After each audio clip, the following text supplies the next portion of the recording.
श्रीमद् भागवत जी में 9 भक्तियां हैं। कहा कि रामचरितमानस में भी 9 भक्ति हैं और श्रीमद् भागवत जी में भी भक्ति हैं। कौन कौन सी? श्रवणम कीर्तनम विष्णोः स्मरणम पादसेवनम अर्चनम वंदनम दास्यम सख्य आत्मनिवेदनम। 9 भक्ति है।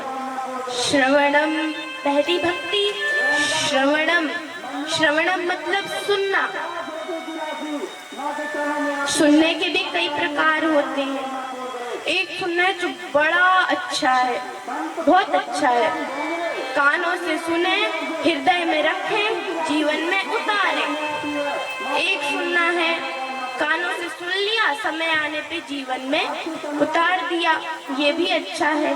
और एक सुनना है जो आजकल बड़ा प्रचलन में है, वो है इस कान से सुनना और इस कान से निकालना।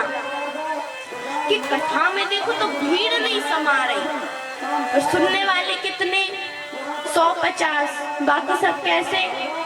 कहा बाकी सब इस कान से सुनते हैं, इससे निकालते हैं। एक व्यक्ति कथा सुनने गए तो कथा में वे सो गए। बाजू वाले की उन पे दृष्टि पड़ी कि तो कथा के बीच में सो गए, तो बाजू वाले ने अपनी कोहनी उनको मारी कि उठो, सो क्यों रहे हो कथा के बीच में? तो वो व्यक्ति उठता है और कहता है, अरे मैं सो थोड़ी ना रहा था, मैं तो ध्यान कर रहा था, भगवान का दर्शन होने ही वाला था और तुमने कोहनी मार के मेरा ध्यान हटा दिया, तोड़ दिया। ऐसे भी कई लोग हैं, कथा सुनने आए, कथा में सो जाए, बाजू वाला उठाए तो कहे हम ध्यान कर रहे थे। कथा को श्रवण करो, सुनो, और सुने भी कैसे? कानों से सुनो, हृदय में रखो, जीवन में उतारो। श्रवणम, ये पहली भक्ति श्रीमद् भागवत जी की। श्रवणम कीर्तनम, दूसरी भक्ति कीर्तनम, कीर्तन करो। ध्रुव जी की तरह, प्रहलाद जी की तरह, नारद जी की तरह, मीराबाई की तरह हम कीर्तन करें। कहीं हम जाते हैं तो देखते हैं कई भक्त मिलते हैं, एक दिन नहीं बोलना पड़ता। और हम कहीं जाते हैं तो कई जगह तो ऐसे भक्त मिलते हैं जैसे अस्पताल में बैठे हो, ना चेहरे पे हंसी, ना कोई चमक, बैठे हैं बीमारों जैसे।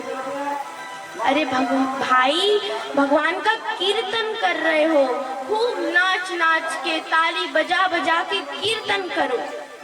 ये श्रीमद् भागवत जी की दूसरी भक्ति, कीर्तनम, कीर्तन करो। ध्रुव जी की तरह, प्रहलाद जी की तरह, मीराबाई की तरह हम कीर्तन करें। ये श्रीमद् भागवत जी की दूसरी भक्ति, कीर्तनम, कीर्तन करो। श्रवणम कीर्तनम विष्णोः स्मरणम, 24 घंटे भगवान का स्मरण बना रहे। स्मरण मतलब याद, स्मरण मतलब याद। अब कोई कहे कि 24 घंटे भगवान का नाम कैसे लें, पूजा करें, कैसे पूजा करें? स्मरण का मतलब पूजा से नहीं है, स्मरण का मतलब कर्मकांड से नहीं है। स्मरण का मतलब 24 घंटे अपने मन में भगवान का नाम लो। एक बार अर्जुन मूर्छित हुए, जब युधिष्ठिर ने अर्जुन की दशा देखी तो युधिष्ठिर भाग करके भगवान कृष्ण के पास गए। कृष्ण आप चले। भगवान ने कहा क्या हुआ युधिष्ठिर? युधिष्ठिर ने फिर कहा कृष्ण आप चले। भगवान कृष्ण को जब युधिष्ठिर लेकर के आए तो देखा अर्जुन मूर्छित है, लेकिन अर्जुन के रोम रोम से श्री कृष्ण गोविंद हरे मुरारे, हे नाथ नारायण वासुदेवा, श्री कृष्ण गोविंद हरे मुरारे, नाथेति नामानि भूर्वदंती निकल रहा है। रोम रोम से नाम संकीर्तन गूंज रहा है।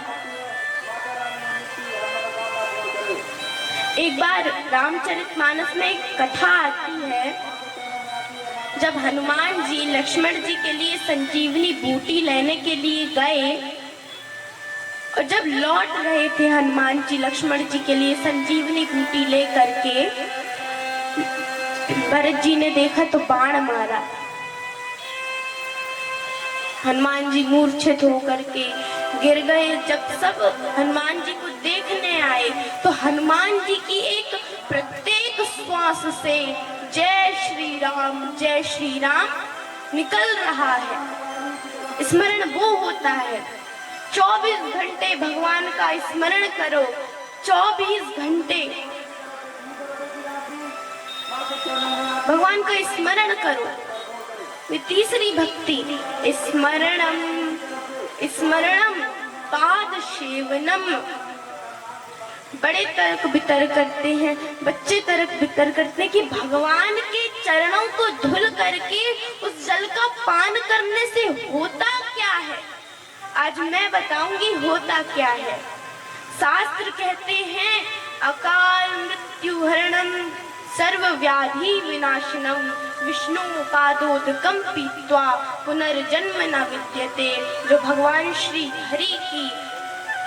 हरि के चरणों को धुल करके उस जल का पान करता है, अकाल मृत्यु हरणम, यदि अकाल मृत्यु लिखी है तो वो टल जाएगी। सर्व व्याधि विनाशनम, सारे प्रकार की आने वाली आदि व्याधि आएंगी पर छोटे में निकल जाएंगी। विष्णु पादोदकम पीत्वा पुनर्जन्म न विद्यते। जो भगवान श्री हरि के चरणों को धुल करके उस जल का पान करता है, उसका पुनर्जन्म भी नहीं होता। उसे जन्म और मृत्यु के कष्ट से छुटकारा मिल जाता है। चौथी भक्ति पाद सेवनम, भगवान के चरणों को धुल करके उस जल का पान करें, ये चौथी भक्ति। श्रवणम कीर्तनम विष्णोः स्मरणम पाद सेवनम अर्चनम। अर्चनम मतलब अर्चन होता है भगवान का श्रृंगार। स्नान करवाओ, वस्त्र पहनाओ, माला चढ़ाओ, फूल इत्यादि से भगवान का श्रृंगार, इत्र इत्यादि से भगवान का श्रृंगार, भगवान का अर्चन श्रृंगार करो। अर्चनम, पांचवी भक्ति अर्चनम, भगवान का अर्चन करो, श्रृंगार करो। अर्चनम वंदनम, भगवान की वंदना करो, वंदन करो, ये छठवीं भक्ति। सातवीं भक्ति अर्चनम वंदनम दास्यम, सातवीं भक्ति दास, भगवान का दास बनो। जैसे भगवान ने आपको बहुत सामर्थ्यवान बनाया है, आपके घर में बहुत सारे नौकर लगे हैं, पर भगवान का काम आप खुद करें, खुद करें।